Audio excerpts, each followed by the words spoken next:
yeah, it's so big, and yeah, so I still don't understand why they. Yeah, of course they wanted to have money, but I didn't deserve it. That's what I still think, of course.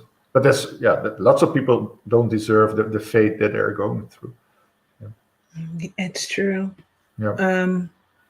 On this show, we always talk about traumatic situations, people that are going through them, and we talk about it as a way of saying, just make it through it. Because when you make it through the traumatic situation, you will see later that it taught you lessons, and you can use those lessons to help other people, or for whatever reasons. It's typically to serve others. Do you feel like that's the case with you? Like having this experience has made it possible for you to help other people? For me or for Gloria? For you, me, Arjan. yeah, no, for sure. Of course, not while I was in this situation. Then I think in the beginning I was very selfish, and because I have to survive, I have to make it better for myself. I have to sort of make contact with those guys so that they can, yeah, improve my life. But later, of course, there were so many lessons I learned about, yeah, personal leadership, but also of how to connect with people, how to be empathetic to other people, but also how to be disciplined, how to be patient, how to be like a warrior every now and then, about pride and honor, but also about gratitude, about the power of visualization, and of course, and there's so many management books being written, but the lessons we learned, we know for sure that what we did that worked to survive. And we can, of course, tell about other people that you need to be structured still, even in this situation, for example, with Corona, that you think, yeah, what is the structure in my life? I know for every day I read a book, for example, 15 times, every day, 40 pages. So that was my structure. Every day, push-ups, sit-ups, so that my girlfriend will be proud that I came out and I had a six-pack and I didn't give up. But also, yeah, doing my best to make contact, because sometimes we give up because we think the neighbor, he doesn't deserve my attention. But if you really take time, I think we can connect with everyone, and that's also a lesson. So there's so many lessons, and it would be a pity if I, yeah, had to go this strategy for 20 months and I didn't do anything with it. Yeah, so I'm fortunate that at least I could have turned the situation and be maybe a guide for some other people, or like a catalyst, because there's so many choices we have to make in life, and sometimes it's nice if other people give the example of how to make the choice. That's how I feel about this situation. Freedom is important. Freedom of choice is so important, but also taking your own personal leadership, that you're always there in the situation where you are, and you have always two choices, or at least two choices, how to deal with it. So it's simple, of course. It sounds like a cliche, but it's true. I love that you said that. I'm always talking about the power of choice, and talking about how, once we realize that we have a choice in the situation, we always have choices. It's what choice you're going to make from the perspective that you're looking at a given situation from, right? 100% true, and so I really feel like, and for both of you, in the situations that you were in, you guys chose to live. In those initial moments of captivity, you guys chose, I want life. And you did then whatever was necessary to make sure you would. And here you both are, which is, to me, absolutely incredible. I mean, it just is a true testament to your character and your strength and your perseverance. And I always say that perseverance is a superpower, and this is a perfect example of that, right? Because it would be so easy to break in that situation. True. But look at you guys all these years later, even stronger. It's just incredible. It's incredible. So I have another question, though. I want to go back into your story a bit. And my question was about the ransom. So I was thinking about this as you were talking about it. And when you were negotiating and trying to tell them, well, $1 million, and they said 5 million. Did you know of any policy or anything of your organization? Had this happened before? Did you have any real idea of how they would handle it? Yeah, there had been kidnappings before, and of course they never tell out in the public that we pay ransom, but they do everything to get you out. So even, yeah, maybe paying ransom was part of it, and but the problem was that the kidnappers thought that 1 year before my kidnapping, another guy from my organization was kidnapped, and that he came out because of 12 million. So the rumors were there that my organization pays ransom anyway. Oh, So that was the big difficulty. And I know that if you don't pay, then they behead you, and they put your head on a stick, and they put this one, yeah, in the central place of the town, and then you still have to pay for the body without the head. So that was my worry, that somehow my kidnappers would think that my organization is not going to pay for me, and then as a sign, because it's an industry like in Colombia, but also in Chechnya, in Dagestan, they do it for decades already. So they don't want to stop this. So they have to be tough on okay, if you think you're cool, we will stop it. And that was really my biggest worry, and a worry that a police force would come and enter the door and start shooting. And so I know it's not good to pay ransom, but to be honest, and I would love to hear Gloria about it. I didn't mind that people would pay ransom for me. It's selfish, but yeah, I wanted to live, of course.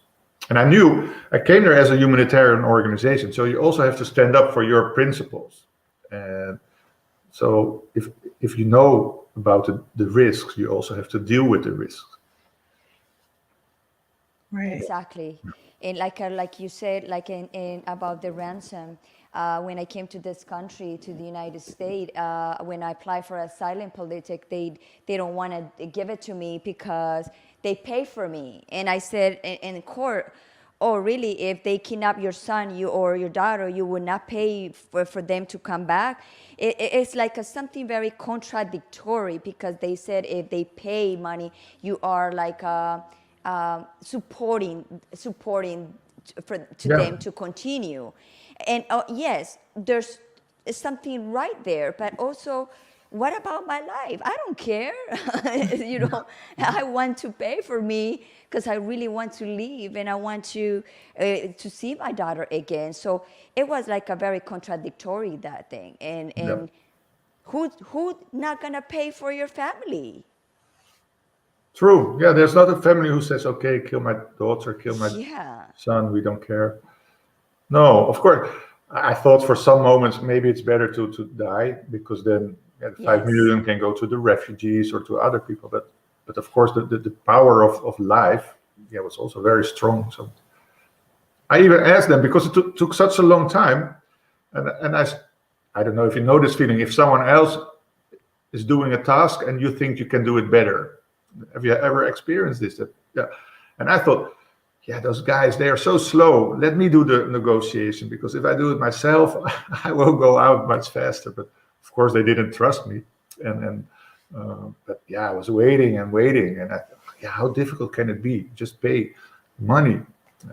But then, of course, I realized you can only pay once, because, you want to know for sure that I come back alive and that they don't disappear with the money. So it's not so easy. But the frustration is the waiting, waiting, Yes. waiting, waiting.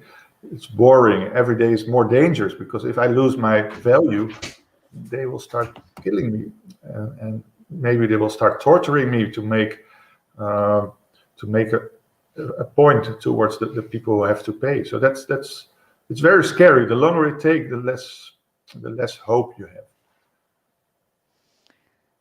Totally. It's like when you are in captivity, it's like so the days and the time goes so slow that it's like it's like the time stops for you. And it's like I remember even today I have even that sensation in my body sometimes when I'm alone in my room in the dark. I always say, wow, I was like this for 3 months. And it's like the sensation, I remember the sensation like, oh my God, I never gonna see my daughter again. And then some days like, yes, I'm gonna see my daughter again. But you don't see the sun, you don't see anything coming for you, because you ask questions and they don't answer to you. You ask, when is gonna be my release? When is gonna be my release? And they say, no, we don't have no communication with your family. And my mom told me that they communicate with my family 1 month after they kidnapped me. So imagine that. So it was like, for me, I thought I was gonna come out quick, because money is money. And no, quick, it was not quick. It was 3 months. Yeah, and I don't know if you have felt the same, Gloria, but of course you feel lonely, but sometimes you feel forgotten, or you feel left out. No, about your story, about your family saying, no, we're not going to pay them. How painful that is. And luckily, I sometimes also thought, why do they not act more quick? But I never thought they're not going to pay, or almost never. But yeah, those guys even had to make, of course, pictures with the newspaper, that you're having your newspaper in your hand. And you said it took them 1 month in your case. In my case, it took 5 months. But imagine your parents, or my parents, not knowing what was going on, and also wondering, like, why is no one doing anything? And yeah, so many people are depending on this situation. It's painful for so many people, not only me or Gloria, but also parents, family, my organization. So that's horrible. And we talk easy now, because it's luckily we are free. But the pain, I will never feel so much pain and so much bitterness as I felt during those 20 months. But luckily I cannot re-feel it. There's no, I can think about it, I can feel some pain, but the big pain from that moment, luckily it's out of my body. But it was horrible. You said you cried a lot, but I was also wondering, where are all those tears coming from? How much fluid there is in my body that I can cry so many tears. It was just amazing. Amazing. Yeah.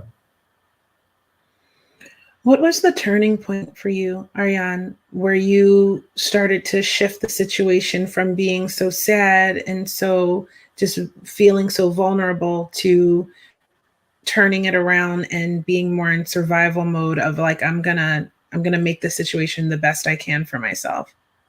Yeah, like I said, it took me 1 more week in my new cage, and then I was always sitting next to the door, and then I thought, come on, be a man. I'm cultural anthropologist, so start using your study. There's never been any field research amongst Islamic rebels. Maybe I can be the first anthropologist who can do a study.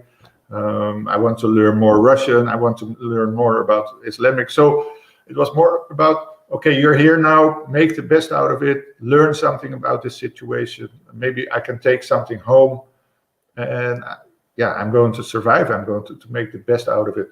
I'm not going to worry about the ransom. Of course, every now and then I did, but I try to really focus on the things I can change. Like Covey says, the management guru, the circle of influence. You always have influence on certain types. But like I said, I started to all the sit-ups. My room should be clean, and making contact with the people. That was really important. Make contact with the people. Rhonda has a question.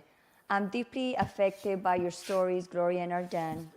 Big question. Have you been able to forgive your captor? I will give you first, Arjan, to respond that. Mm-hmm. Yeah, it's not about forgiveness, I think. It took 20 months, and within those 20 months, they started to behave more and more as human beings. They gave me more privileges. I could read books. Sometimes I could watch TV. I could be going out every now and then for 30 minutes in the evening. So we started to find a modus in life, in our microcosmos, that was more or less, of course, it's never on an equal basis, but there was more equality and more appreciation and respect amongst each other. So we managed to make a situation that we understood each other, and so there was no need to forgive them. I'm grateful that they changed in their way of behavior, that they saw me as a human being, and they started to become more soft. So I think I was lucky that I could manage to change them, but they also changed themselves, and that's why we managed to create a good atmosphere. Good atmosphere is a way too much, but so I don't feel bad about them, so I don't need to forgive them. So Rhonda, to answer that question, is I've been having all my life a lot of masters, and the kidnappers one was the most. They mastered me in a way